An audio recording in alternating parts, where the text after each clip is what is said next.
La invasión napoleónica aceleró el comienzo de la lucha por la independencia.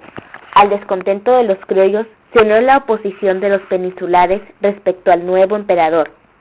Este hecho fue aprovechado por aquellos mediante una serie de insurrecciones, primero, hasta el desarrollo de la guerra después.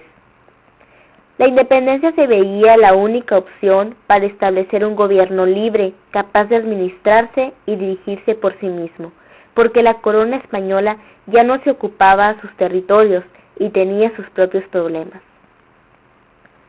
Las conspiraciones surgieron tan pronto como se supo la invasión de José Bonaparte. El 15 de septiembre de 1808, Francisco Primo de Verdad, Francisco Azcárate y Fray Juan de Talamantes se alzaron contra el virrey José de Iturrigaray y desconociendo al ayuntamiento de la Ciudad de México, propusieron la creación de una junta de gobierno, semejante a las que funcionaban en España contra el invasor, con la esperanza de que el poder pasara al pueblo, es decir, a los criollos ricos. La relación de los peninsulares no se hizo esperar, temiendo que la colonia se independizara con ello, se acabara sus privilegios, encarcelaron a los rebeldes. Este acontecimiento demostró a los criollos que los medios pacíficos serían insuficientes para la lucha. En consecuencia, a partir de entonces empezaron a organizarse y a conspirar. Esta conspiración tenía conexiones con la de Querétaro, que fue de la mayor trascendencia, porque en ella se encontraban los líderes de la insurrección: Miguel Hidalgo y Costilla, Ignacio Allende, Ignacio Aldama, Juan Aldama, Mariano Abasolo, Mariano Jiménez, entre otros. La conspiración de Querétaro fue descubierta el 15 de septiembre de 1810 y provocó que se adelantara el acontecimiento para la lucha. Josefa Ortiz, esposa del corregidor Miguel Domínguez, avisó a Allende que la conjura había sido descubierta, y este a su vez previno a Hidalgo, quien se apresuró a organizar la rebelión y a iniciarla durante la madrugada del 16 de septiembre del mismo año. Hidalgo llamó a misa y desde el púlpito un discurso en contra del mal gobierno, invitando a la unión y a la rebeldía conjunta. A este acto se le conoce oficialmente como Grito de Dolores. En poco día de reunir más de 100,000 criollos, mestizos y otras personas dedicadas a la minería, agricultura y a los obrajes. Luego de vencer una escasa resistencia, entró en San Miguel el Grande, donde se le unió el ejército de dragones de la reina que comandaba Allende. Después partieron a Celaya y Salamanca.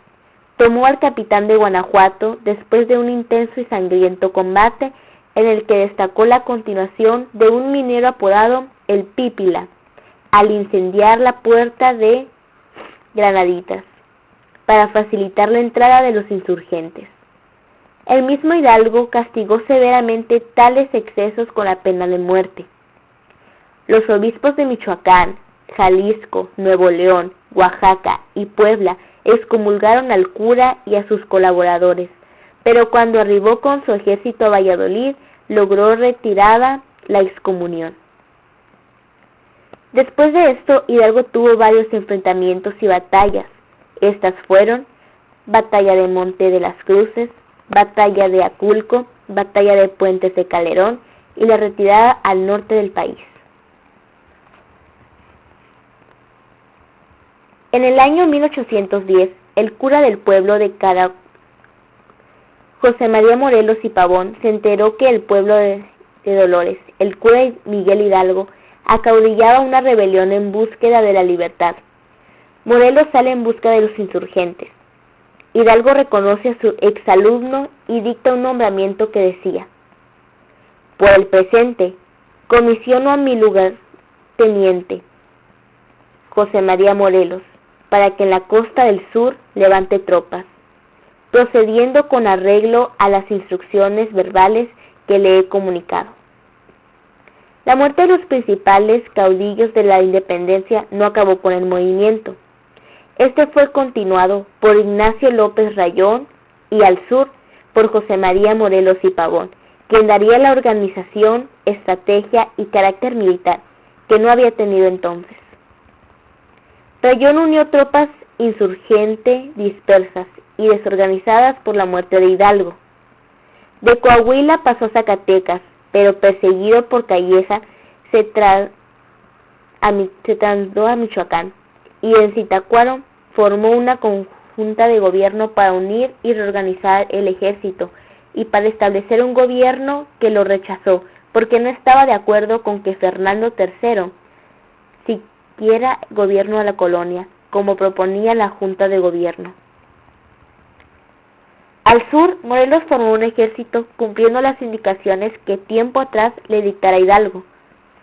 Utilizó como táctico militar la rapidez para actuar y la sorpresa como rama de lucha. Al mismo tiempo, hizo uso de las guerrillas en todos los pueblos para reforzar más ataques. Morelos había sido alumno de Hidalgo en el Colegio de San Nicolás en 1799. Se hizo sacerdote y destacó por su labor a favor de los pobres. Salió del curato con tan solo 25 hombres para poner al servicio del movimiento rebelde. Su antiguo maestro le ordenó insurreccionar y tomó el puerto de Acapulco. La muerte de Morelos dejó el movimiento insurgente sin un jefe capaz de acaudillarlos. Los combates se sucedían aisladas y desordenadamente. El nuevo virrey, Juan Ruiz Apodaca, que constituyó a Calleja debido a sus crueldades y excesos, prometió el perdón a los insurrectos si entregaban las armas. Muchos de ellos lo aceptaron, pues creyeron pérdida la lucha. Esto fue un golpe para los que seguían luchando, ya que cedieron varios territorios que antes se había ganado, como el puerto de Boquilla de Piedra, que permitía la entrada de armas y municiones procedentes de los estados fronterizos. Precisamente en esos momentos llegó a México el español Javier Mina, que sabía del movimiento y quería ayudar a su patria, y de ser expulsado de esta por oponerse a Fernando VII. En el destierro conoció a Fray Servando Teresa de Mier, quien le habló del movimiento de independencia. De esta manera,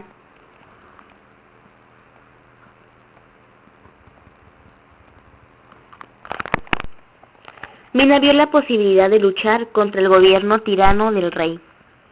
Mina no obtuvo en un principio gran aceptación popular, incluso se le veía con desconfianza, porque sus intereses políticos no correspondían a la del pueblo inconforme. Cuando Mina regresó al fuerte del Sombrero, el virrey Apodaca, temeroso de que sus triunfos los volvieran más fuerte y difícil de detener, ordenó atacarlo duramente, sitiando el fuerte. Por más Mina trató de romper el sitio, no logró, porque fue acorralado por la escasez de víveres y municiones. Entonces decidió salir del lugar para traer recursos, pero no consiguió regresar. Mina viajó a Guanajuato, pero, como ya se encontraba muy fatigado, se refugió en el rancho El Venadito, donde él y Pedro Moreno fueron sorprendidos. Moreno murió en la lucha y Mina fue prisionero. Luego fue sentenciado a muerte por un consejo de guerra y fusilado el 11 de noviembre del año de 1817. A la muerte de Mina, los fracasos continuaron. Los lugares fortificados, como el fuerte de Palmillas en Veracruz o el Guajillo de Michoacán, cayeron en manos del enemigo. Lo mismo que jefes como Rayón y Bravo, que fueron condenados a cadena perpetua.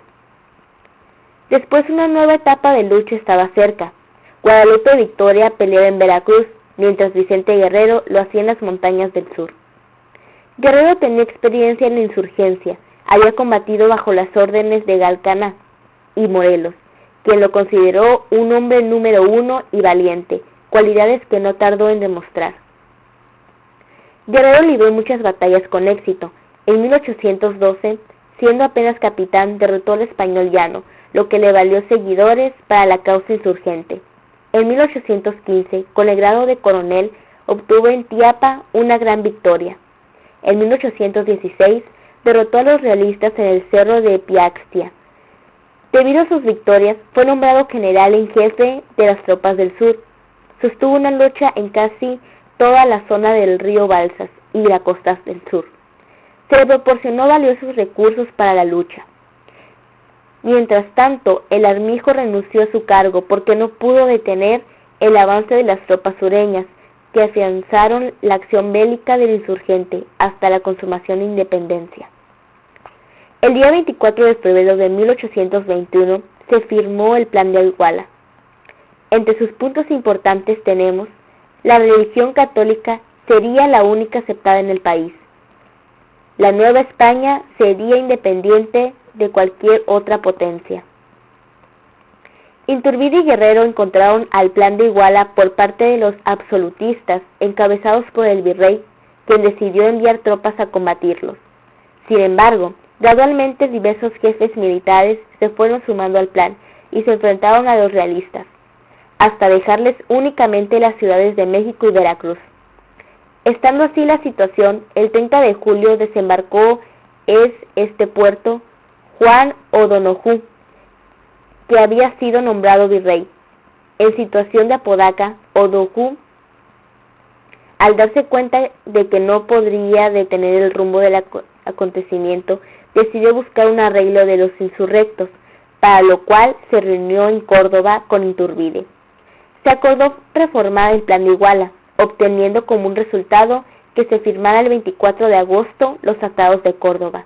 Entre los asuntos pactados configura: sustituir al posible monarca Habsburgo por uno de la Casa de Borbón, nombrar a la nueva nación como Imperio Mexicano, considerar a O'Donoghue para ocupar un puesto en la nueva Junta Provisional del Gobierno. Para consumar la ansiada independencia solo falta entrar en la capital, en la que se encontraban fuerzas del ejército español al mando del mariscal Novelda. O'Donoghue, según los tratados, arregló la salida de esas tropas y se preparó la llegada del ejército trigarante para el día 27 de septiembre. El día 24, no obstante, Vicente Filisola había arribado a la capital en 4,000 hombres, siendo el primer jefe de ejército independentista en llegar.